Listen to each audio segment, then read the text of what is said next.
Mummy जी, नेहा दीदी का phone है। स्वरा की आवाज़ पर नलिनी ने फ़ोन हाथ में ले लिया। हेलो कहते ही नेहा की घबराई सी आवाज़ आई। मम्मी, एक प्रॉब्लम हो गई है। माँ बाथरूम में गिर गई हैं। उनके बाएं हाथ में फ्रैक्चर आया है। अरे, कैसे? कहाँ? कब? अभी कैसी हैं? कोई है उनके पास? नेहा की माँ यानी सास के गिरने की खबर सुनकर नलिनी ने एक साथ कई सवाल पूछ डाले। तो प्रत्युत्तर में नेहा रोनी आवाज़ में बोली, वो इंदौर में ही है। आज रात उन्हें अहमदाबाद के लिए चलना था। उन्हें हाथ में फ्रैक्चर हुआ है। अब कैसे आएंगी? मम्मी, मेरा क्या होगा? 2 हफ्ते बाद सलील को कनाडा जाना है और अगले हफ्ते मेरी डिलीवरी है। मम्मी, आप आ पाओगी क्या? नेहा के पूछने पर नलिनी एकदम से कोई जवाब नहीं दे पाई। 1 महीने पहले ही बेटे का ब्याह किया है। नई नवेली बहू को देखते हुए ही प्रोग्राम तय हुआ था कि डिलीवरी के समय नेहा की सास अहमदाबाद आ जाएंगी और 1 डेढ़ महीना रुककर वापस आएंगी। तब वह जाएगी। ऐसे कम से कम 2.5 महीने तक नेहा और उसके बच्चे का सार संभार हो जाएगी। तू घबरा मत, देखते हैं क्या हो सकता है। नेहा को तसल्ली देकर नलिनी ने फ़ोन रख दिया और प्रेग्नेंट बेटी की चिंता में कुछ देर यूं ही बैठी रही। परिस्थिति वाकई विकट थी। समधन जी के हाथ में फ्रैक्चर होने से उनके साथ साथ सबके लिए मुश्किलें बढ़ गईं। क्या कैसे होगा, इस चिंता से उन्हें बहू स्वरा ने उबारते हुए कहा, मम्मी जी, आप दीदी के पास अहमदाबाद चली जाइए, मैं यहाँ संभाल लूँगी। नलिनी ने हिचकते पर उसके ससुर भी बोल दी, इसमें सोचने वाली कौन सी बात है। नील तो है ही यहाँ, अब तो स्वरा भी है। तुम और उपेंद्र तुरंत निकलो। पर पापा जी, आप कैसे रहेंगे? आपकी देखभाल, परहेजी का खाना सब हो जाएगा? मेरे बेटे बहू नहीं होंगे तो क्या, तुम्हारे बेटे बहू तो है ना। अरे पापा जी, नील को तो ऑफिस से फुर्सत ही नहीं है और इसे आए अभी महीना भर ही हुआ है। इनके भरोसे कैसे? नलिनी हिचकिचाई तो 80 बरस के बूढ़े ससुर जी हंसते हुए बोले, मैं कोई छोटा बच्चा हूँ जो अपनी देखभाल ना कर पाऊँ? और ना स्वरा बच्ची है जो घर ना संभाल पाए। तुम्हारी शादी हुई थी तब तुमने 20 बरस की उम्र में सब संभाल लिया था और तुम्हारी सास तो 16 बरस की ही थी जब ब्याह कर आई थी। अरे स्वरा कैसे नहीं संभालेगी घर? क्यों स्वरा, संभाल लोगी ना? हाँ जी दादाजी। क्या कहती स्वरा और क्या कहती नलिनी अपने ससुर को कि तब के और आज के ज़माने में बहुत फ़र्क है। नलिनी का सिर अपने ससुर के सामने श्रद्धा से झुक गया। विपरीत परिस्थितियों के चलते मैं खुद को संभाल लूँगा कहकर उन्होंने मनोबल बढ़ा रहे थे, जबकि वह जानती है पापा जी को बाथरूम तक जाना भारी पड़ता है। पापा जी और घर की जिम्मेदारियां स्वरा को भरोसे छोड़ने में उन्हें डर लग रहा था।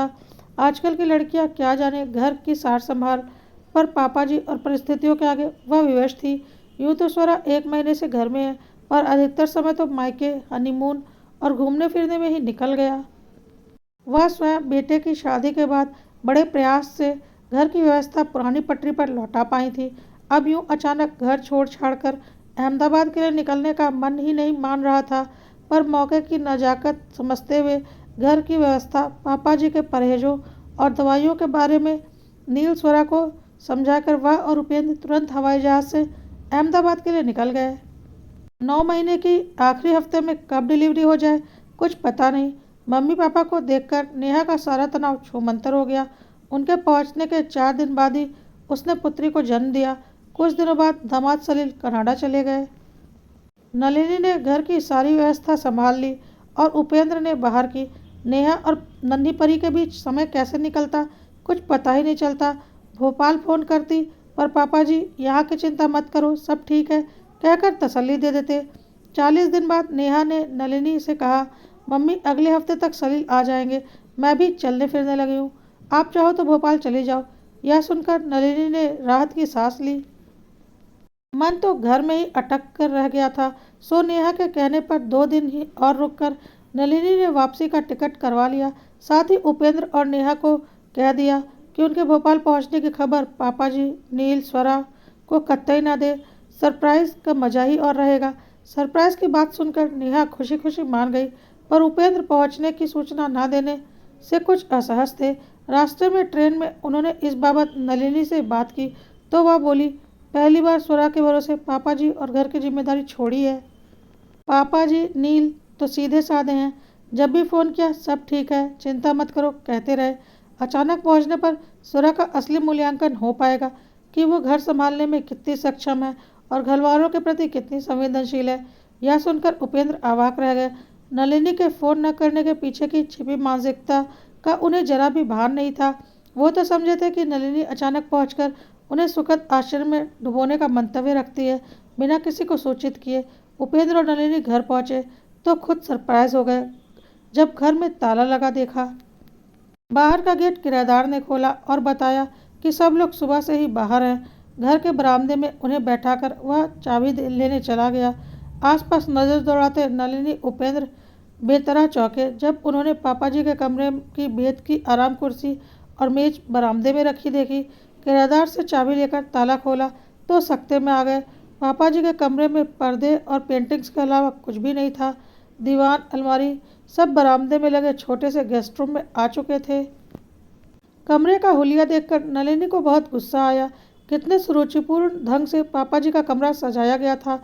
सुंदर पर्दे, पेंटिंग्स, केन की कुर्सियाँ जिसमें मखमल की गद्दी लगी हुई थी, अखबार रखने के लिए तिपाई, एक छोटा टीवी, सारी सुविधाओं से संपन्न बुजुर्ग आज उसकी अनुपस्थिति में गेस्ट रूम में पहुंच गए थे।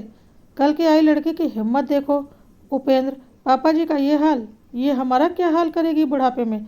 आवेश में बड़बड़ाती हुई नलिनी पूरे घर में घूम आई थी। बाकी घर का हुलिया तो ठीक ठाक ही था। नील के ऊपर भी उसे बहुत क्रोध आया। उसी समय नलिनी से मिलने बगल वाली पड़ोसन आ गई। नलिनी को देखकर बोली, तुम्हें ऑटो से उतरते देखा तो चली आई। अच्छा हुआ तुम आ गई। तुम नहीं थी तो तुम्हारे ससुर जी का तो बड़ा बुरा हाल था। एक दो बार आई मिलने, तभी जाना कि तुम्हारी नई नवेली बहू ने उन्हें अपने कमरे से बेदखल कर दिया है। मैं तो अक्सर उन्हें बरामदे या लॉन में भटकते देखती थी। अब हम लोग तो उससे कुछ कह नहीं सकते। वैसे भी आजकल की लड़कियां किसकी सुनती हैं। कहीं पलटकर मुझे कुछ कह देती तो भाई मैं तो ना सह पाती। बस तुम्हारे ससुर को देखकर बुरा लगता था।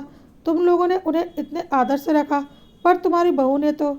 वह बोल रही थी कि पापा जी की रौबदार आवाज़ आई, बेटा जी आप मेरे लिए इतना परेशान थी, यह जानकर बहुत अच्छा लगा, पर आपकी परेशानी मुझसे साझा कर लेती तो ज़्यादा अच्छा होता। यह सुनकर पड़ोसन हक्का बक्का रह गई और नलिनी सिर पर आंचल रखकर ससुर जी के पाँव छूने लगी। आप कहाँ थे पापा, और अकेले कहाँ से आ रहे हैं। अकेला नहीं हूँ, स्वरा है बाहर, कोई जानने वाला मिल गया है, उससे बातें करने लगी है। पर यह बताओ तुम लोग आने वाले हो, यह किसी को बताया क्यों नहीं। पापा जी ने पूछा तो उपेंद्र बगले झाँकते हुए बोले, नलिनी आप लोगों को सरप्राइज़ देना चाहती थी। उपेंद्र की बात सुनकर पापा जी कुर्सी से अपनी छड़ी टिकाते हुए बोले, सरप्राइज तो हमें अच्छे से हो गए, घर पर ही मिलते। सब ठीक तो है पापा, उपेंद्र ने चिंता से पूछा तो वह बोले, सब ठीक है भाई, डायबिटीज़ कंट्रोल में है। पापा जी आप यहाँ कैसे आ गए, मतलब इस छोटे से गेस्ट रूम में। नलिनी के पूछने पर वह बोले, अरे अभी इन्होंने तो बताया कि तुम्हारी बहू ने मुझे यहाँ भेज दिया। और हाँ बेटा जी, अब पापा जी पड़ोसन से मुखातिब थे। तुम जो अभी मेरी बहू के कान भर रही थी कि मुझे कमरे से बेदखल कर दिया गया है, तो सोचो ऐसे हालात में तो मैं यहाँ दुखी गमगीन सा दिखता और बेटे बहू की नाक में दम न कर देता कि जल्दी आओ। सॉरी अंकल जी, मैंने जो महसूस किया सो कह दिया नलिनी से। दिक्कत यही है, हम जो महसूस करते हैं वो सही पात्र से नहीं कहते। तुमने जो महसूस किया उसकी चर्चा मुझसे कर लेती तो ठीक रहता। अब देखो, जैसे मैं अपने बेटे बहू से नहीं कह पाया कि मेरे बड़े से कमरे में मुझे अकेलापन लगता है, नलिनी उपेंद्र ने इस घर का सबसे अच्छा कमरा मुझे दे दिया।